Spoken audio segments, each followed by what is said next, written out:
Become a born-again Christian. Pastor Sloss says at the end of every service, they ask if any church members wanted to be baptized.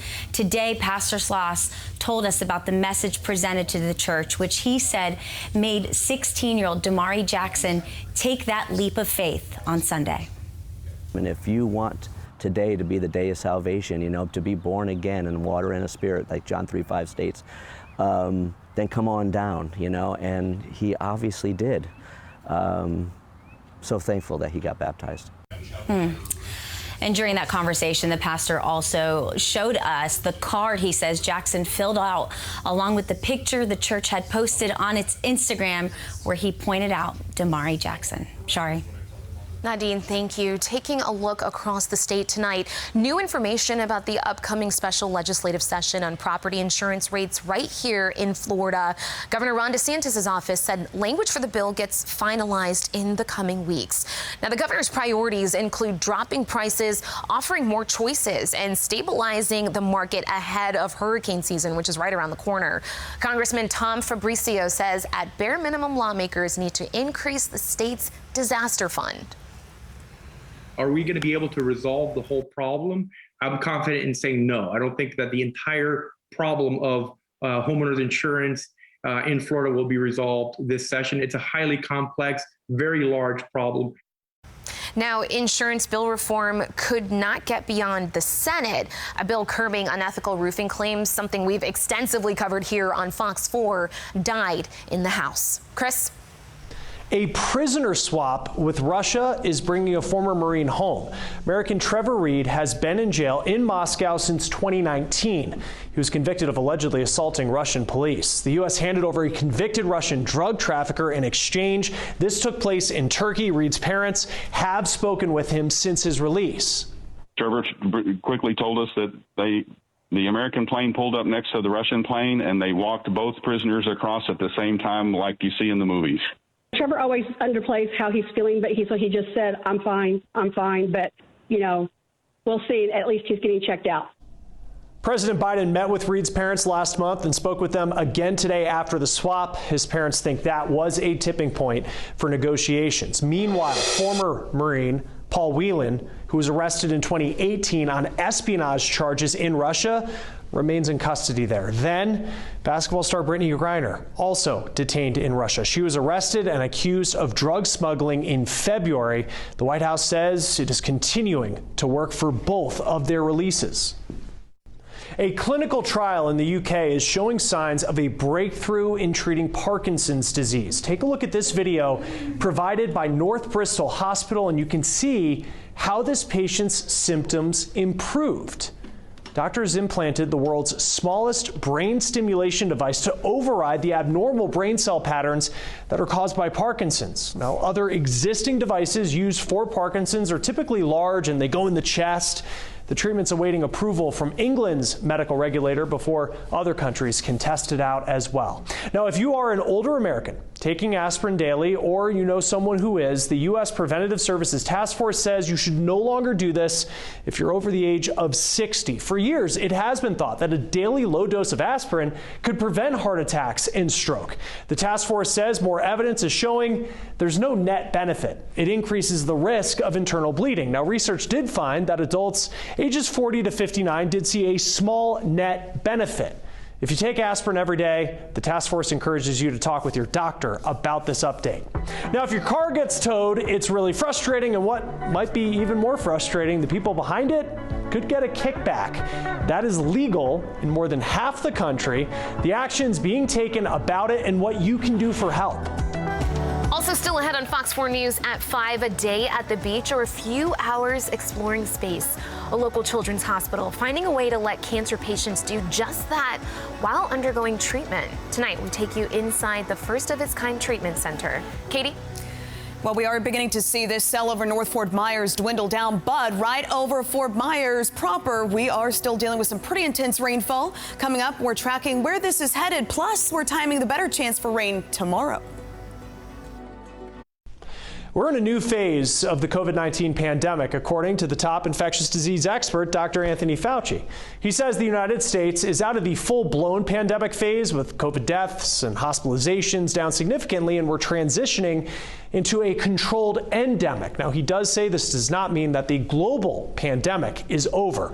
Regardless of the pandemic status, it's clear that there is still a lot that we have to learn when it comes to COVID-19. Some people taking the Pfizer antiviral treatment are reporting feeling sick and testing positive again shortly after they're done with all the medication. That showed up in clinical trials. Now, the FDA didn't find any evidence that infections were resistant to the treatment. In one study, researchers say through genetic code, it was the same virus surging back. Now, on the flip side, the same medication may help improve long COVID symptoms for some. Symptoms were like crazy fatigue, really severe headaches, and then sleep disturbance. Lavinia Vishabarthi was working and also vaccinated at Northwestern Medicine's long COVID clinic when she got a breakthrough infection. This is video they shared of her at work. Now, her case is pretty unique in that she was already on a drug for rheumatoid arthritis that some doctors were using to treat COVID patients. She says that she never had any respiratory symptoms, but she did have headache, fatigue, and sleep issues right away, and they were persistent for months. Now, during that time, she also kept testing positive for the virus. Finally, her primary doctor prescribed her Paxlovid. After the treatment, her symptoms did improve. I want to put a caveat out there that though this worked for me, it may not work for everybody. And that is because, this is an incredibly heterogeneous condition, long COVID. She wants to see more resources from the government for studying the life cycle of the virus in our bodies and the development of antivirals. Now, in her case, and with people still feeling sick after taking the pills, there is evidence that the virus lingers. In some COVID autopsy studies, the virus was found in organs well over a year after initial infection. All of this helps validate people experiencing long COVID symptoms. I'm on Twitter and I see all of these, patients with long COVID, and they're like, I went to my primary care doctor, I went to my dentist. They're like, oh, you don't have COVID. You don't have long COVID. That doesn't exist.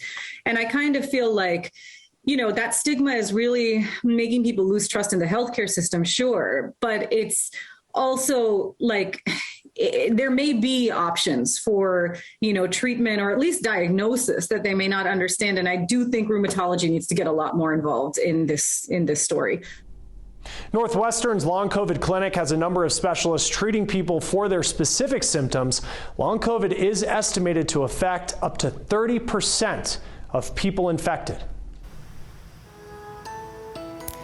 And we are back with a check of your weather. I'm Fox 4 meteorologist Katie Walls. Now, here you go. It's amazing what just 10 minutes can do. This is now another live look from the Luminary Hotel. Completely different scenario. Clouds already starting to part as we look across the Caloosahatchee. So, yes, we are beginning to see improvements already for our friends in North Fort Myers and eventually downtown Fort Myers as well. So I want to show you what it looks like right now on radar. And you can really see all of those deep reds that we had in the picture just, say, 15 minutes ago. Those have now dwindled down and continue to weaken now into more of a moderate rainfall. Likewise, those lightning strikes not nearly as prevalent, but right over Southward Village, for example, South Fort Myers is where we have most of the activity at this point. So if you are traveling, you are likely having to slow things down with that cell slowly drifting off toward the south, but fizzling out as it does so. Notice elsewhere we do have some isolated showers and storms in eastern DeSoto County, parts of Highlands, as well as parts of Glades into Hendry, but very hit and miss. At this point, showers overall, what I call isolated. Now, before the rainfall today, Page Field only had 19 hundredths in the rain gauge for the entire month. Typically, we should have more than 2 inches. So obviously, April has been drier than average. And as you know, we could really use the rainfall, especially considering the deficit since January is now over 5 inches for the year so far. Any showers we have on radar will be winding down right around midnight or so. For your Thursday morning commute, everything nice and quiet. Honestly, I'm expecting a mostly sunny to partly cloudy sky. The first half of your Thursday will be just fine. And then we head into the second half of your Thursday. So once again, if you're along and east of 75, farther inland is where we have the best chance for those developing showers and storms in the afternoon. Bottom line, we're dealing with an approaching system that's kind of fizzling out over us. And that's why we're seeing more moisture, more energy for these storms to work off. So that's why you will be noticing elevated rain chances, not just today, not just tomorrow, but really through my 7-day forecast. Whatever we have on radar tomorrow will be winding down overnight once again, so rinse, wash, repeat. As we head into your Friday morning, things again nice and quiet to kick off the commute, but watch Friday afternoon.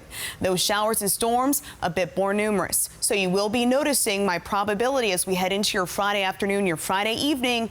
We're going to have that better opportunity for some of those downpours to potentially impact Friday outdoor evening plans. Just something I want you to keep in the back of your mind. Otherwise, for this evening, things coming to an end. And even right now, again, those showers are pretty hit and miss. Overnight temperatures dropping into the upper 60s. That wind continuing out of the west between 5 and 10 miles per hour. Looking ahead to tomorrow, best opportunity for those showers and storms along and east of 75. So the farther inland you are, the better the chance. Afternoon temperatures topping out in the upper 80s. By the way, this afternoon also in the upper 80s versus the 90s like we've seen the last couple of days. Boaters, you can expect a wind becoming westward 10 to 15 knots tomorrow afternoon. Seas around 2 feet. Moderate chop expected to develop. Here you go with your 7-day forecast. Those temperatures continue to run closer to average in the mid to upper 80s. Better chance for storms starting tomorrow afternoon. Keep your eye to the sky.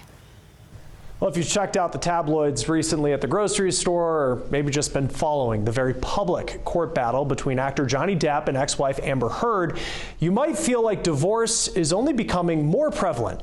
But overall, divorce rates have dropped to a record low, though they are rising among older Americans. Dan Grossman shows the significant financial implications that this is having on women. So here's our team here behind the scenes. This is Jill. I have the hanger for you, so go ahead and hang everything up. New beginnings can be received with nervous excitement. They're good. On one hand, they offer people like Jill's story a chance at renewed hope, which is why she's here at Ali Ciarto's photo studio. It's fun because I just have to pick. They do all the work.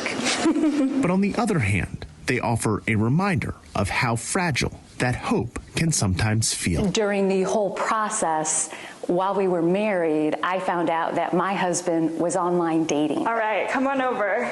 Jill is part of a demographic that has seen a rise in divorces over the last few decades, even when the overall divorce rate has fallen to a record low. According to the Pew Research Center, over the last 25 years, divorces among 25 to 39-year-olds have fallen by 21%, but they have risen 14% in those ages 40 to 49 and 109% in those 50 and older. Yep, that's perfect. Okay, right there. It takes an understandably emotional toll on both partners, but it takes a particularly heavy financial toll on women who oftentimes find themselves the victims of abuse. According to studies by the National Institutes of Health, women experienced a 45% decline in their overall standard of living post-divorce, while men's dropped by 21%. Not only that, but 20% of divorced women 65 and older live in poverty and are less financially secure than married or widowed adults. I felt a component of shame because I was a professional woman.